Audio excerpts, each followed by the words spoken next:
దేవుడును మన రక్షకుడు అయిన యేసుక్రీస్తు ప్రభుల వారి అతి శ్రేష్టమైన పరిశుద్ధమైన గొప్ప నామంలో ఉదయకాలమన్నా అనే ఈ చక్కని కార్యక్రమాన్ని చూస్తున్న మీ అందరికీ నిండు హృదయంతో వందనాలండి. దేవుని యొక్క మహాకృప మీకు మీ కుటుంబాలకు తోడుగా ఉండునుగాక. ఎలా ఉన్నారు? దేవుని కృపలో మీరందరూ క్షేమమే కదా? సంతోషంగా ఉండండి. నమ్మదగిన దేవుడు మీకు తోడుగా ఉన్నాడు. ప్రతిరోజు కూడా చక్కని శిలువ సందేశాలు మీరు విని దీవించబడుతున్నారు అని నేను నమ్ముతున్నాను. రండి, ఈరోజు కూడా పరిశుద్ధ గ్రంథంలో నుంచి ఒక చక్కని మాట ఇలా మనం చూద్దాం.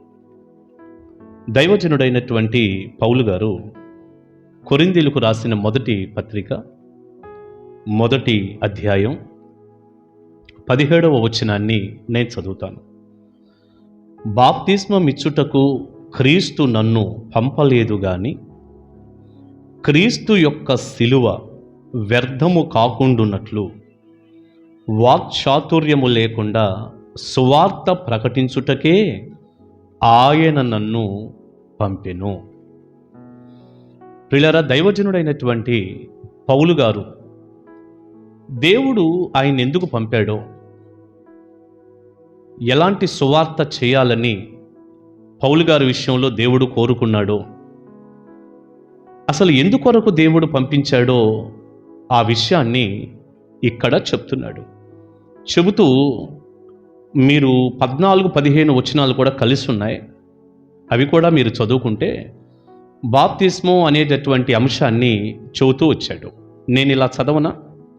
నా నామమున మీరు బాప్తిస్మము పొందితిరని ఎవరైనను చెప్పకుండునట్లు క్రిస్పునకును గాయుకును తప్ప మరి ఎవరికిని నేను బాప్తిస్మం మీయలేదు.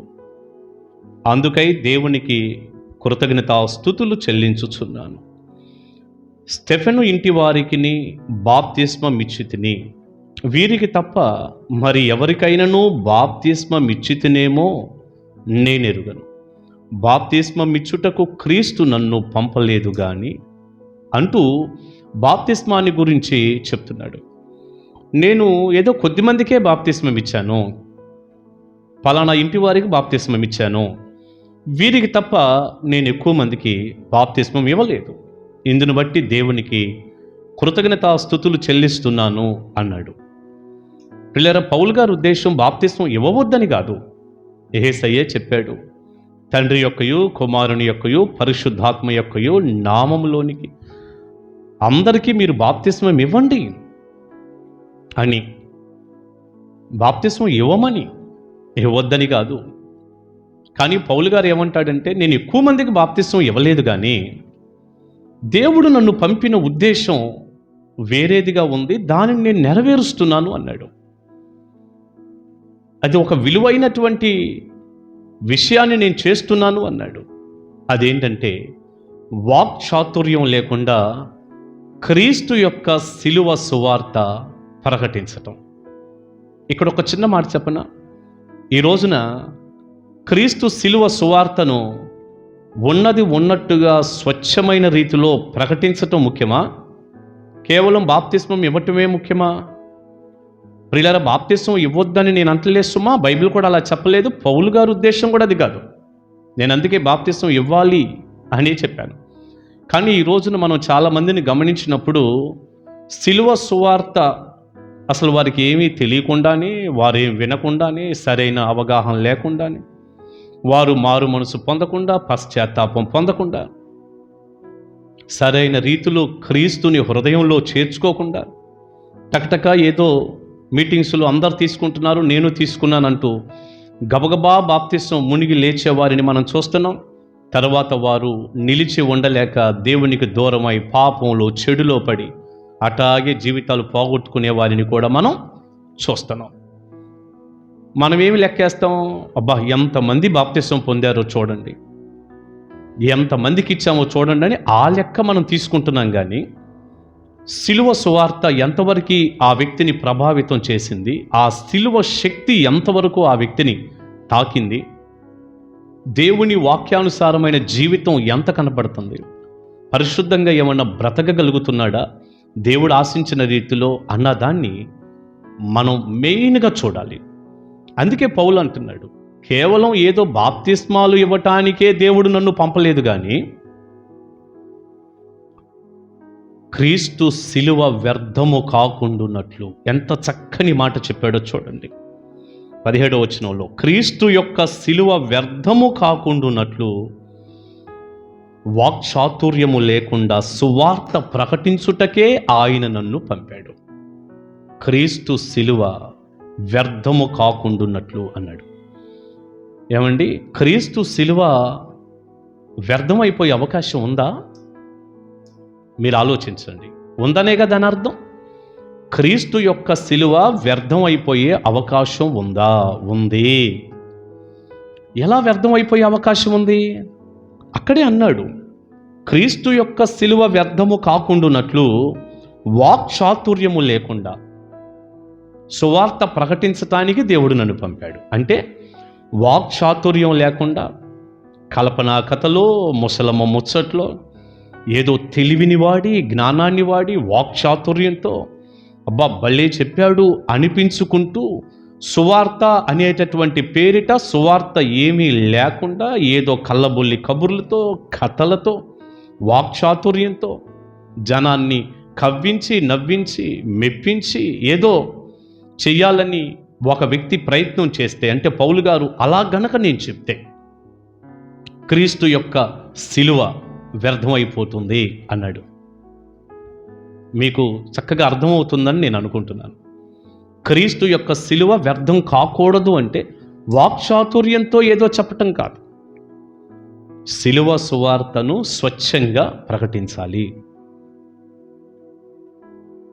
ఏదో ఒక గంటో గంటన్నరో ప్రసంగం చేస్తుంటే ఒక చిన్న చిరుహాస్యం ఉండటం అనేది సబబు కానీ, కాస్త ప్రజలను ఆ ఎలక్ట్నిస్లోని తేవటానికి అది కూడా వాక్యానుసారంగా ఒక సందర్భమో, ఓ చక్కని కథో, ఏదైనా ఒక చిన్న మాట పర్వాలేదు. కానీ ప్రియులారా, ఈ రోజున శిలువ సువార్త మరుగైపోయి, శిలువలో యేసు ప్రభువారు రక్తం కార్చి ప్రాణం పెట్టాడే, ఆ విలువైన విషయాలన్నీ పక్కకెళ్ళిపోయి చెప్పట్లేదు.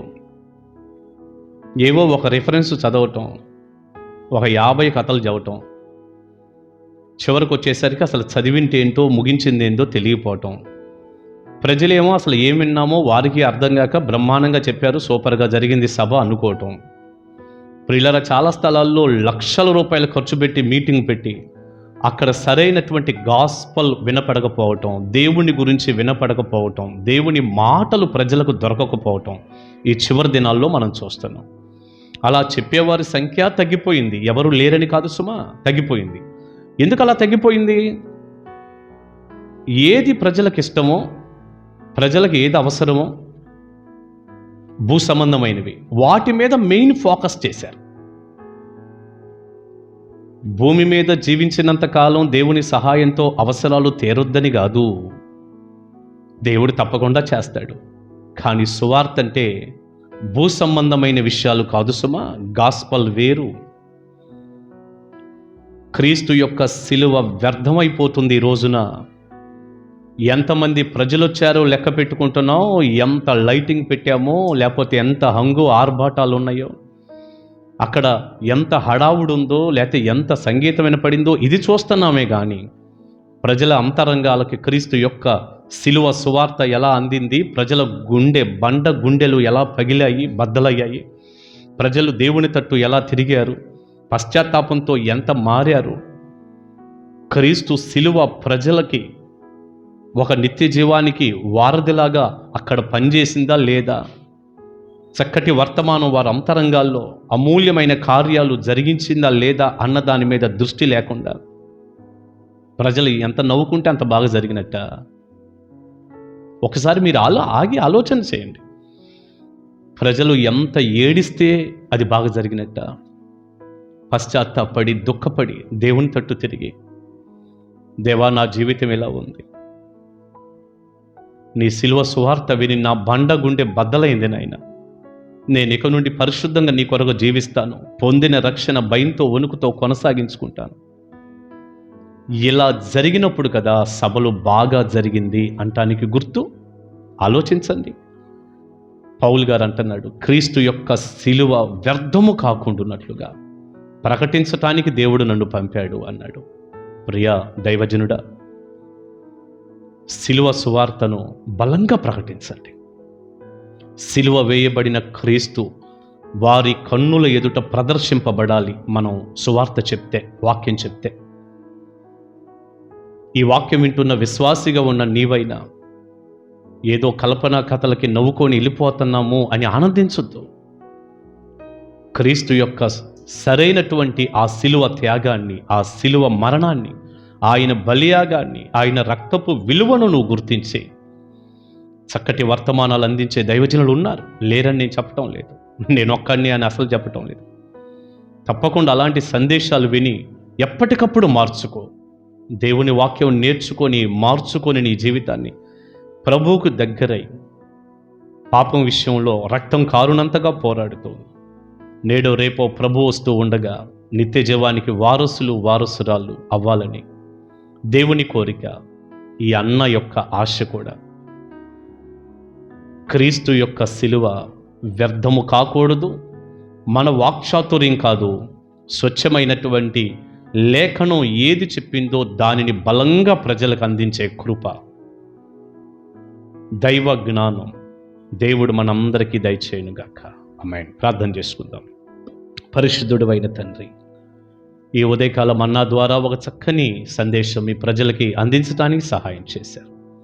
దైవజనుడైన పౌలు గారు బాప్తిస్మము ఇవ్వటం కంటే కూడా మించి శిలువ సువార్త ఎంత ప్రయోజనమో ప్రజలకి చక్కగా చెప్పాడయ్యా.